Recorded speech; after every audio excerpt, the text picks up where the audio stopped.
Na verdade, nessa live de hoje, pessoal, a gente vai falar mais, é uma aula mais voltada sobre as técnicas e execução do cimento queimado, tá? A gente não vai abordar muito vídeo e nem foto de cimento queimado, porque a gente tem bastante conteúdo aí no YouTube, né? Como vocês podem ter visto, a gente tem bastante coisa aí. Primeiro, na verdade, eu quero abordar aqui desde o começo mesmo, tá? Detalhadamente tudo que você vai fazer e o que você tem que olhar, né? Você sendo um arquiteto, um engenheiro, por exemplo, o que você tem que olhar na execução desse cimento queimado para ele sair o melhor possível, tá? E não tá correndo risco de trincar e soltar futuramente, né? Depende do cimento queimado aí. Tá? Então, primeira coisa, a base de tudo é estar compactando o solo. Tá? Isso daí é uma coisa básica, uma coisa boba, né? Muitas vezes, mas que tem muitos profissionais aí que deixam passar desapercebido isso daí. Então, isso daí depois começa a dar erosão, começa a trincar o solo e vai interferir no seu piso, seja de cimento queimado, seja um porcelanato, seja qualquer revestimento que esteja nele, né? Então, a base de tudo é estar compactando o solo. E como você compacta o solo? Na verdade, você pode estar compactando manual, né? Que muitas vezes você pode ter visto essas lata, né? O pessoal usa lata de galão de 3.600 e enche de concreto com uma barra de ferro no meio de 3/8, de 10 milímetros, né? E está compactando dessa forma. Ou pode ser por sistema mecanizado. E daí mecanizado tem o grandão que a gente chama de sapão, né? Que ele é com gasolina, inclusive, e a pessoa vai lá e bate lá e compacta tudo. Um dia do sapão, você consegue compactar uma área gigantesca, entendeu? Uma área de 200, 300 metros quadrados em um dia, tá? Então, ele é bem... vale a pena, tá? É uma coisa que eu recomendo muito o uso desse aparelho, né? Do sapão, no caso, né?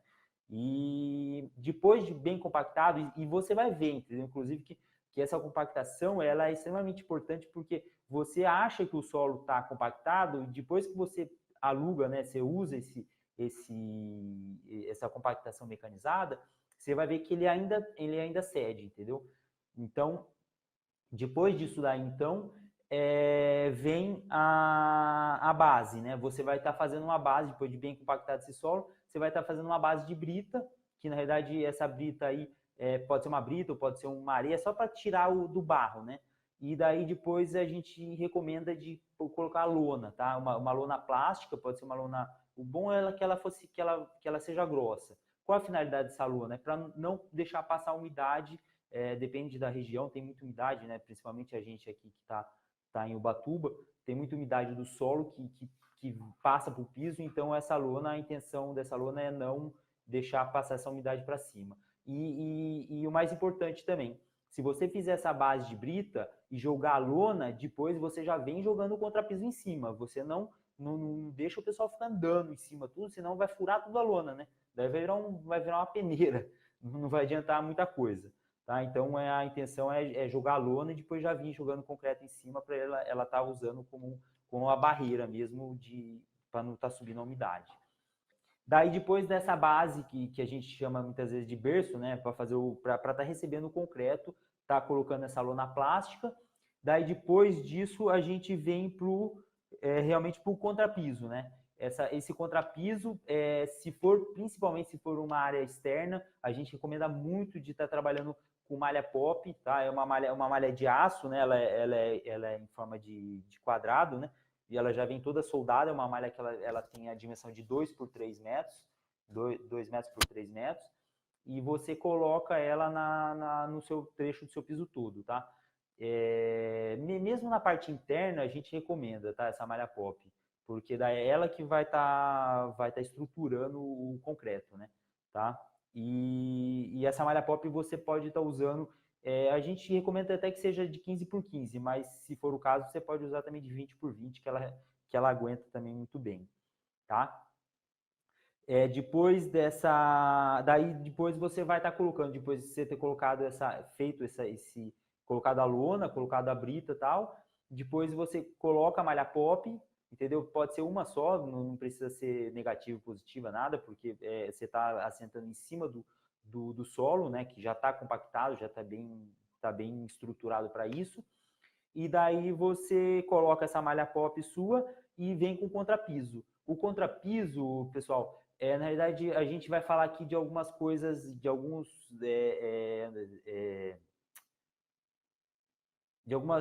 falas técnicas aqui, que no caso é o traço, tá? Que para quem é engenheiro, arquiteto aí, eu acredito que já esteja familiarizado com isso. Que o traço, na realidade, nada mais é que a quantidade que vai ter de cada material, tá? Então, é uma receitinha aí, né?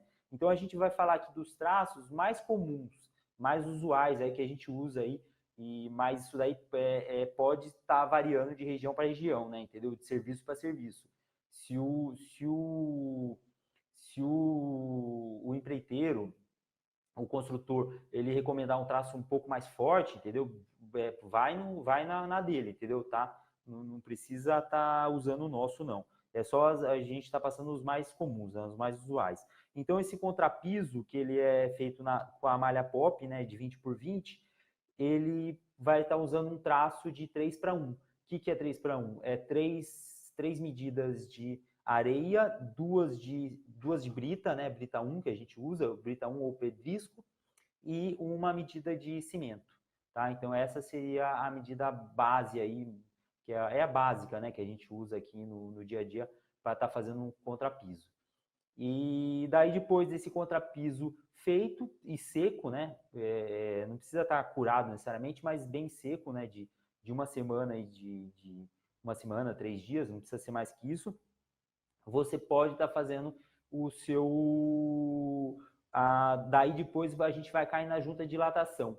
A junta de dilatação, nos vídeos aí, eu tenho acompanhado, eu respondo particularmente um a um, ou às vezes as perguntas que me fazem lá nos vídeos de cimento queimado, e na realidade tem duas formas de colocação dessas juntas de dilatação.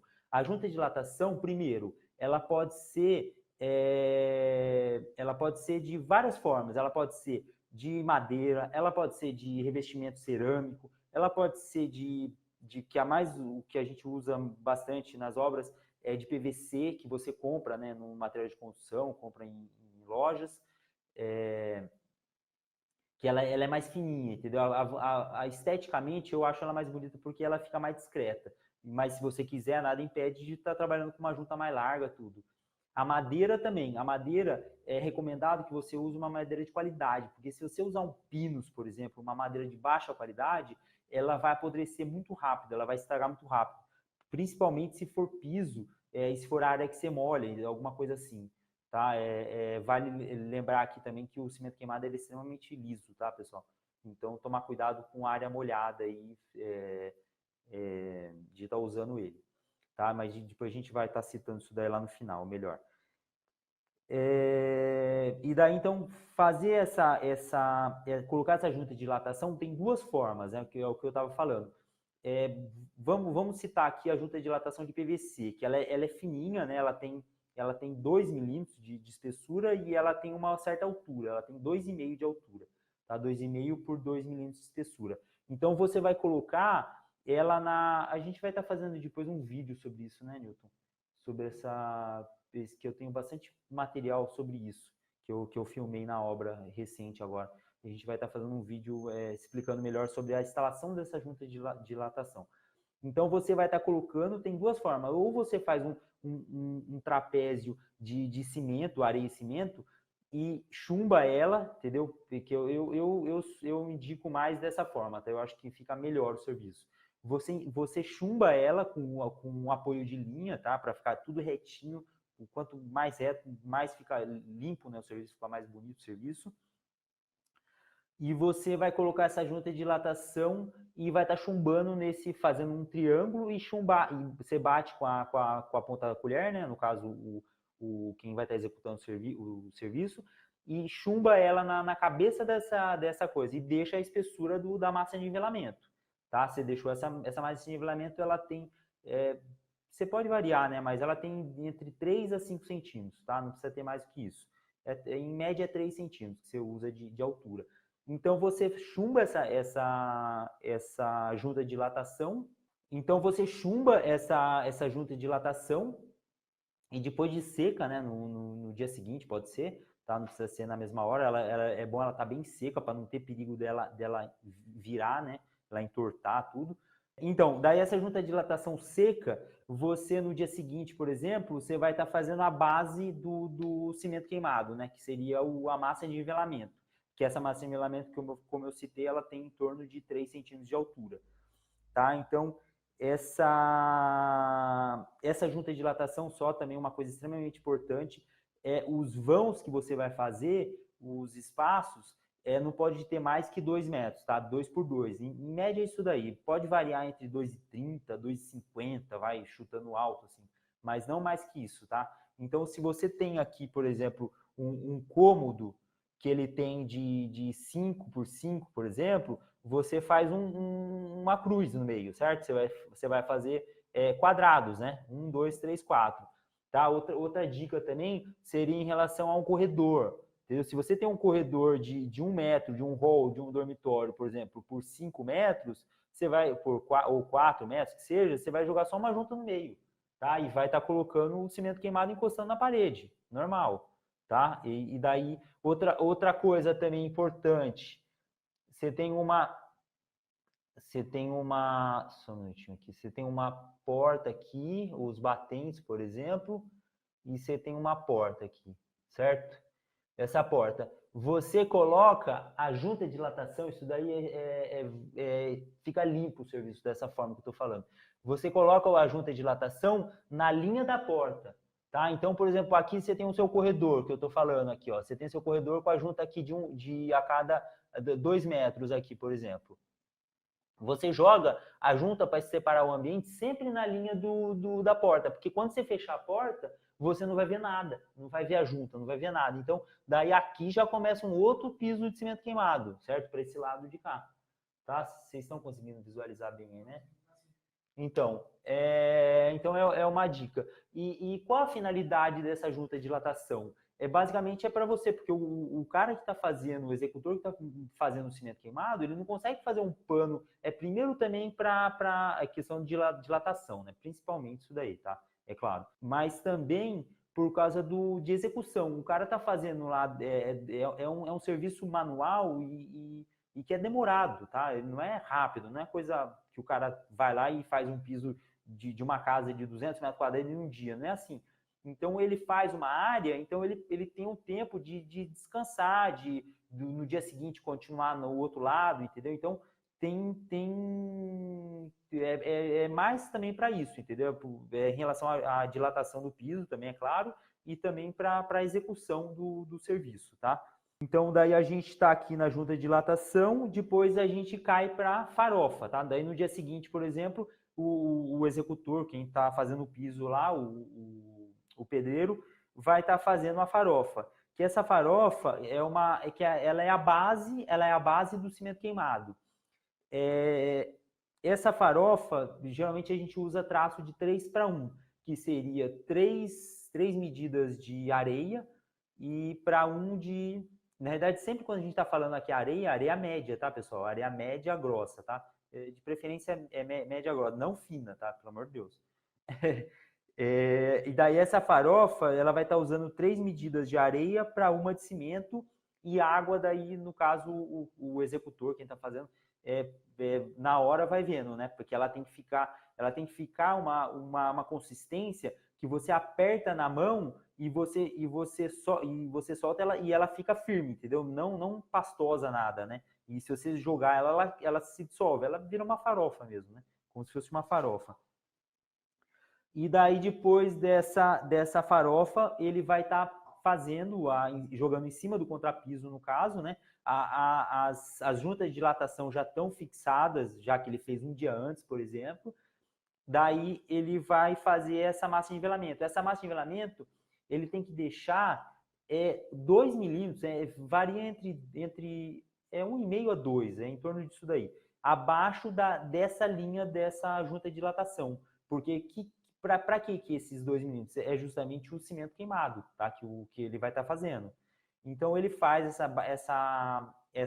massa essa farofa, né? Essa base, a massa de nivelamento, e ele faz, e daí qual é a indicação nossa aqui? É que ele faça em partes, tá? Ele não vai fazer a casa inteira, a base e essa base de cimento queimado, para depois vir fazendo cimento queimado. Não.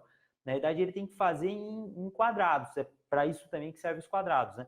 Então, ele fez um quadrado aqui de 1 ou 2 no máximo, que ele sabe que ele vai dar conta de fazer no mesmo dia, queimar o cimento em cima dessas duas bases, e daí ele faz as duas e já vem queimando, entendeu? Daí ele veio para cá, faz mais uma, por exemplo, e já vem queimando cimento, tá? Então, há uma coisa que muita gente me pergunta: eu posso fazer uma base de nivelamento zero praticamente, só já vim queimando cimento queimado?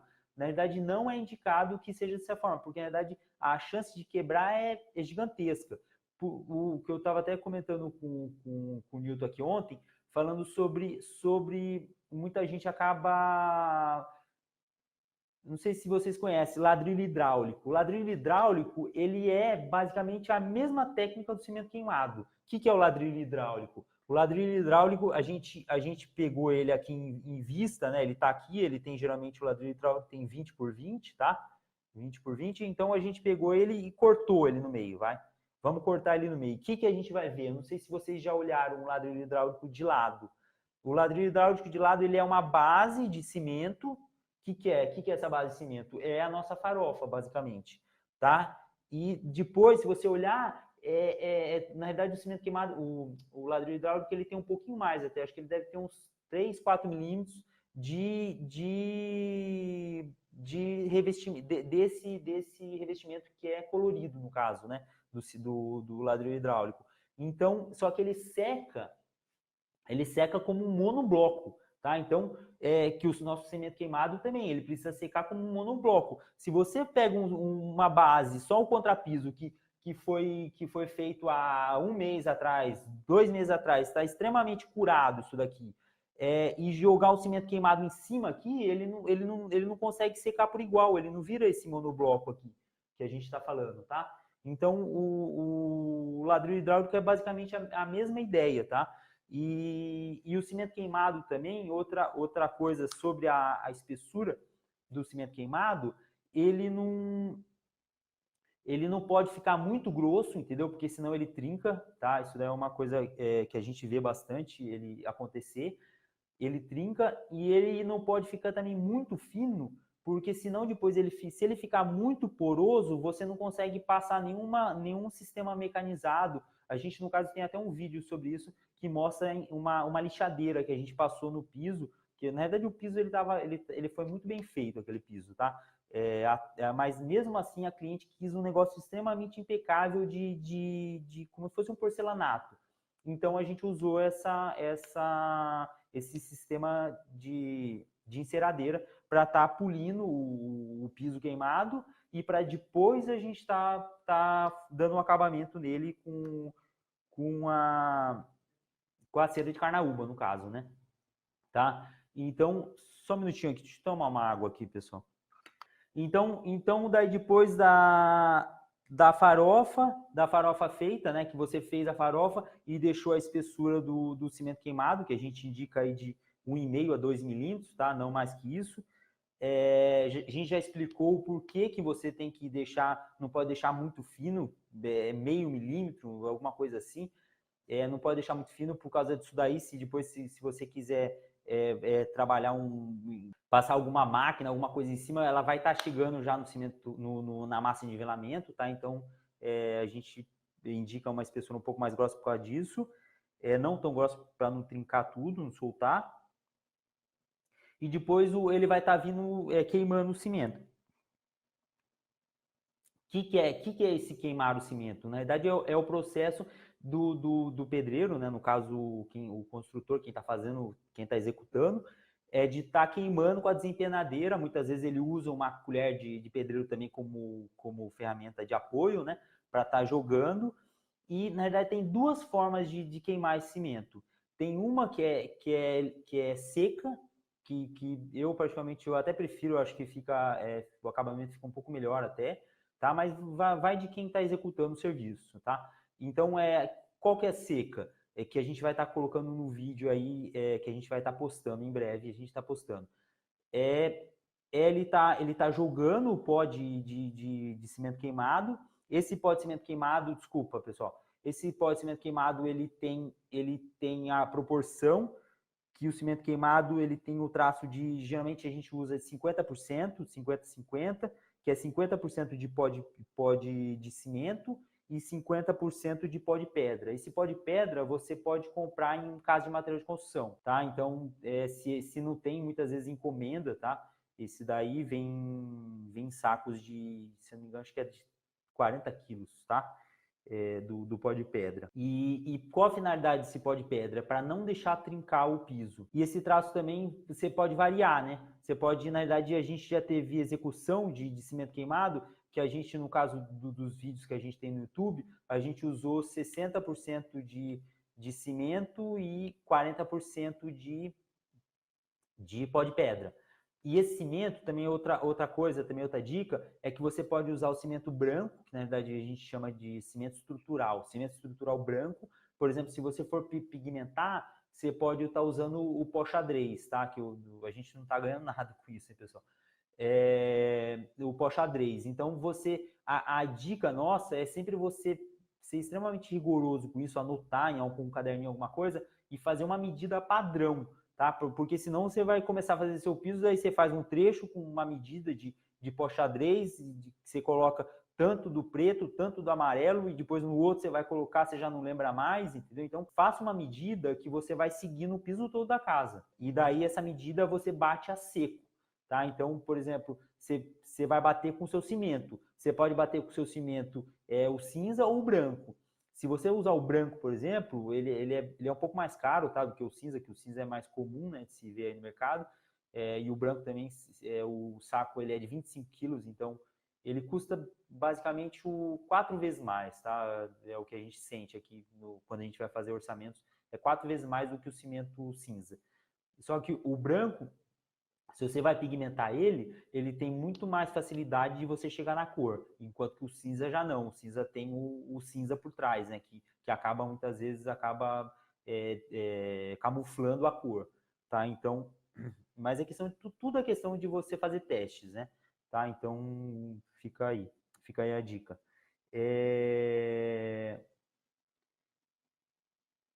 E daí você vai bater, se você fez a mistura lá do pó xadrez, faz isso que eu falei, pega a medida, entendeu? Tampinha de Coca-Cola, tampinha de água, entendeu? Qualquer coisa que você vai, ou latinha cortada, entendeu? Que você vai usar como medida padrão, depois você vai seguir nele todo. E daí você faz a medida a seco, o cimento a seco, e depois bate com. A gente usa muitas vezes, tem em casa de tintas que tem uma ferramenta que você usa na ponta da furadeira, e daí a gente bate a seco, entendeu? Ele estando extremamente batido, depois você vai, isso daí com cimento, daí depois você vai vir misturar o pó de pedra, tá? Daí sim você tem a mistura homogênea, né? O quanto mais homogênea fica melhor. Tá? E daí tem duas formas de aplicação desse cimento queimado. Uma seco, que é o que eu estava falando, ele vem polvilhando o cimento queimado em cima da massa de nivelamento, e depois ele vem com a brocha jogando água, e depois vem queimando com a desempenadeira, entendeu? Então, esse jogar aqui, ele tem que ser, ele não pode jogar muito pouco, senão vai ficar muito fino, tá? Então, ele tem que ter uma certa, e ele tem que ser meio que homogêneo, né? O que ele joga em um trecho do piso, ele tem que jogar em todo o trecho, tá? Então, basicamente é isso. E depois ele vem queimando com a desempenadeira e vem dando um acabamento para ficar o mais liso possível, né? O mais bem acabado possível. Tá? Tem essa técnica e tem a técnica também que ele usa água na mistura, tá? Então ele faz a mistura do pó de pedra com o cimento, né? O cimento misturado com pó xadrez ou não, tá? Fica a seu critério. Também outra coisa que eu lembrei, a gente vai lembrando assim, vai falando aqui, né? Do que a gente passa. Numa obra recente agora, que a gente fez o cimento queimado da casa inteira, deu 250 metros quadrados mais ou menos de piso, a gente a gente usou o CP3, porque o CP3 ele era mais claro, entendeu? Então, daí a cliente, no caso, falou, não,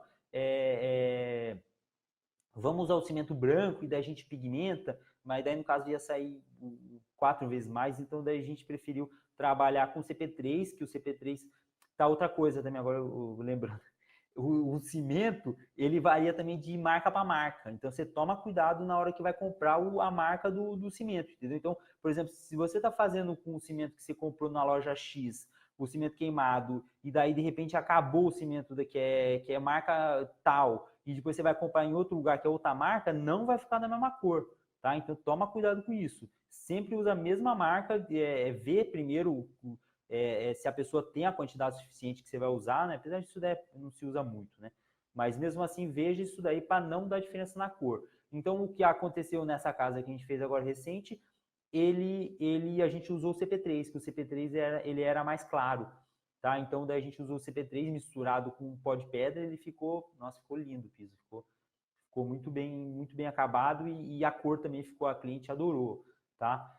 Então, daí tem essa forma. Então tem a forma seca, que ele vai polvilhando, e tem a forma que ele bate os dois misturados, mistura com água e faz uma pasta. E daí essa pasta, que é o que vocês viram no vídeo, que a gente tem no vídeo sobre o que tem aí no YouTube aí, que é sobre cimento queimado, que daí é o que eu tô falando, tá? Que ele é úmido, né? Que é o que ele mistura, faz uma pasta, como se fosse uma argamassa, né? Só que ela fica bem mais fina, e daí ele vem aplicando com a desempenadeira e vem queimando, tá? O procedimento é mais ou menos parecido, tá? A diferença é que o outro vem polvilhando a seco, né? Tá? E jogando água com a brocha, né? Depois desse piso pronto, dele bem acabado e tal, vem a cura, tá? Isso é uma parte extremamente importante, que tem muita gente que acaba se precipitando nessa parte aí, que é uma das partes mais importantes, que precisa curar. Desculpa só, agora que eu lembrei. Voltando, na verdade, a massa de nivelamento, quando você faz a massa de nivelamento, que é a farofa, depois de, no máximo, 2, 3 horas, você já precisa estar queimando o piso em cima, entendeu? Quanto mais rápido for, que a pessoa já vem queimando o piso, ele vai ter esse processo aqui que eu comentei de estar secando junto, tá? Então, a gente tem que ser depois de horas, tá? Não pode ser, se passar um dia, essa base aqui já secou, então ela não vai ter o mesmo acabamento, tá? O mesmo da forma que a gente está falando aí. E daí, depois do cimento pronto, né, do cimento queimado pronto, vem a cura, tá? Então tem que tomar cuidado em lugar que bate sol para não secar muito rápido. Isso daí por isso que a gente indica, até tem o vídeo nosso aí que a gente fala sobre você tá molhando. Só que a questão é a seguinte: quando o pingo da água cai em cima do cimento queimado, ele danifica o cimento queimado. Então você tem que colocar alguma proteção. E essa proteção você tem que tomar cuidado também, porque se você coloca lá, por exemplo, fala assim, não, eu vou colocar caixa de papelão, que eu vou pegar em qualquer lugar e vou jogar. Mas da caixa de papelão pode soltar pigmento da tinta no cimento queimado e manchar todo o seu cimento queimado, entendeu? Então a gente até no vídeo lá, a gente tinha na obra que a gente ia usar num dreno, a gente tinha um bidim que é um tipo de um cobertor, entendeu? Então daí no caso a gente pôs o bidim em tudo e jogou, daí você pode molhar tudo, devagar também, né? Não jogando muita água forte, para não danificar esse piso. Mas mas pode ser qualquer outra coisa, entendeu? Ou mesmo se você jogar água bem fininho, pulverizar, entendeu? De alguma forma é bom, entendeu? Ou se for lugar extremamente úmido, já não tem essa necessidade. No bate-sol, por exemplo, lugar fechado, uma casa fechada, não tem ela pode curar por si só, tá? E daí vem a última parte final, que a gente dividiu aí da forma que eu estou falando em 7 etapas, né? E vem a 7ª etapa, que é o acabamento que é acabamento e proteção desse piso de cimento queimado. Então, é o que eu estava falando, depois que você fez o cimento queimado, você tem que esperar a cura de cimento queimado. O que é a cura perante a NBR? É 28 dias do cimento, tá? Então, a gente indica aí de 28 dias para mais, tá? 35, depende da região do Brasil, que se for lugar extremamente úmido, você tem que sentir que ele está seco para estar fazendo esse acabamento, porque senão ele não fica como deveria ser, entendeu? tá? Então, esse acabamento aí, ele pode ser de duas formas, a cera de carnaúba ou a resina acrílica. A gente indica aqui, na verdade, eu gosto bastante da cera de carnaúba, porque qual que é a diferença da cera de carnaúba ou a resina? A cera de carnaúba, ela impregna no piso, entendeu? Então, o piso fica mais natural. E daí, só que o que muita gente não gosta da cera de carnaúba? Porque a cera de carnaúba, ela não é instantânea.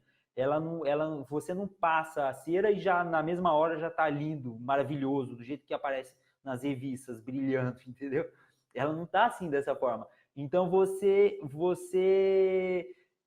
passa a cera, depois de uma semana você vai encerar de novo, depois você vai. Então vai começar a ficar bonito depois de 5, 7 vezes que encerou, por exemplo, entendeu? Então vai de você fazer uma manutenção mais rigorosa no começo para depois você atingir aonde o resultado que você quer atingir.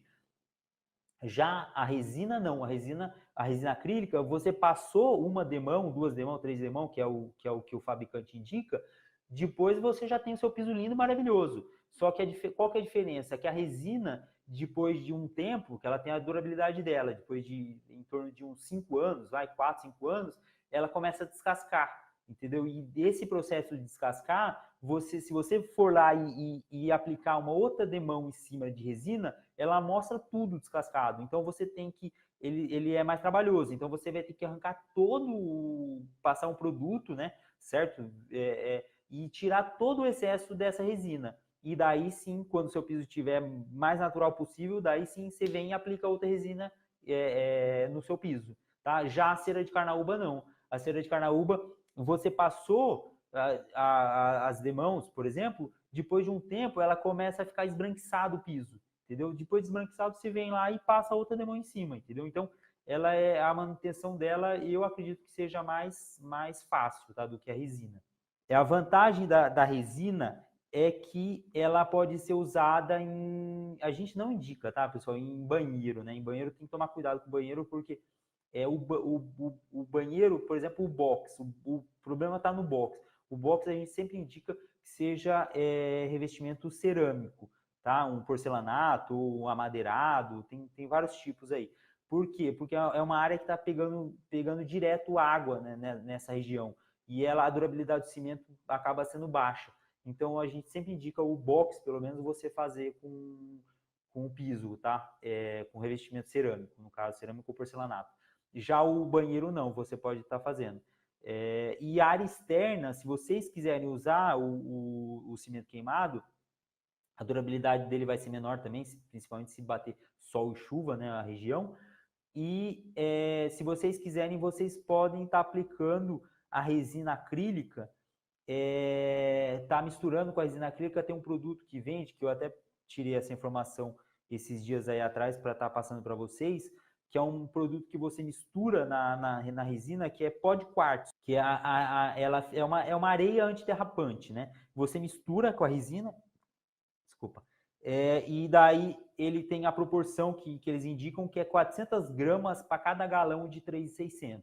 Tá? Para cada galão de resina de 3.600, você joga 400 gramas desse pó de quartzo. Que dessa forma ele não fica tão grosseiro e ele fica antiderrapante, né? Tá? Na realidade, essa proporção aí é a mesma que o Cetodec, que é um material extremamente de qualidade, inclusive, tipo um verniz.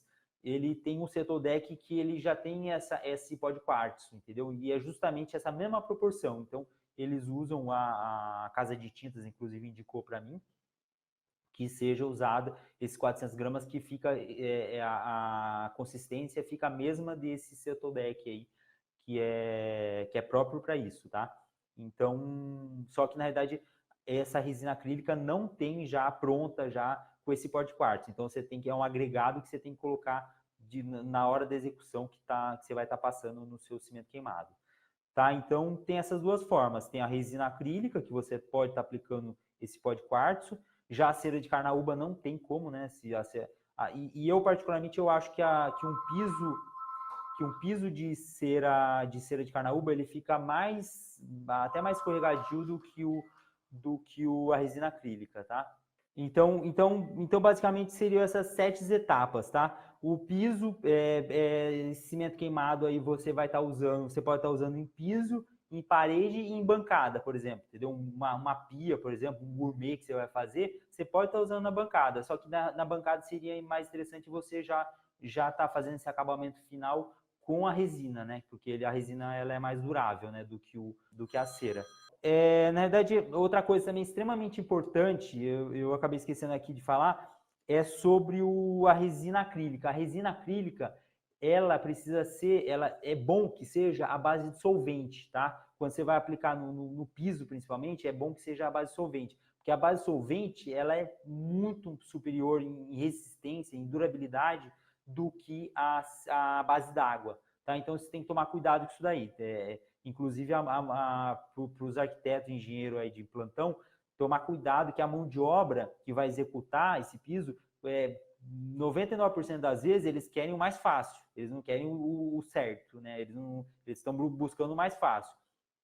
Então você tem que ficar em cima disso. Pedir a resina acrílica, se você for aplicar a resina acrílica, a base de solvente, porque a base d'água, na verdade, por que eles preferem a base d'água? Porque a base d'água é muito mais fácil de aplicar. Você lava depois no final as suas ferramentas com água, ela já sai, ela já limpa, entendeu? A diluição também que você vai fazer é com água, entendeu? Então é muito mais fácil o trabalho, a execução com a base d'água. Inclusive, as casas de tinta até indicam que seja a base d'água, porque por causa dessa facilidade toda, mas a durabilidade da base solvente é muito maior, tá? Acredite em mim. Então, e em relação a tonalidades também, que você, em relação a esse pó do cimento queimado que você vai estar fazendo essa base, você pode estar usando diversas cores, né, de tonalidades, e tá brincando com isso daí também, é bem bacana, tá? Então tá fazendo o piso você fez de uma cor, daí você vem, é que também tomar cuidado para não ficar uma salada mista, né? Mas você pode estar brincando com essa questão aí da tonalidade das cores, né? E a secagem, que é o que eu falei, eu estava comentando que é extremamente importante você estar deixando esse cimento curar, né? Esse cimento secar, para estar então fazendo o acabamento e a proteção desse cimento queimado. Tá? Então, seria basicamente essas 7 etapas.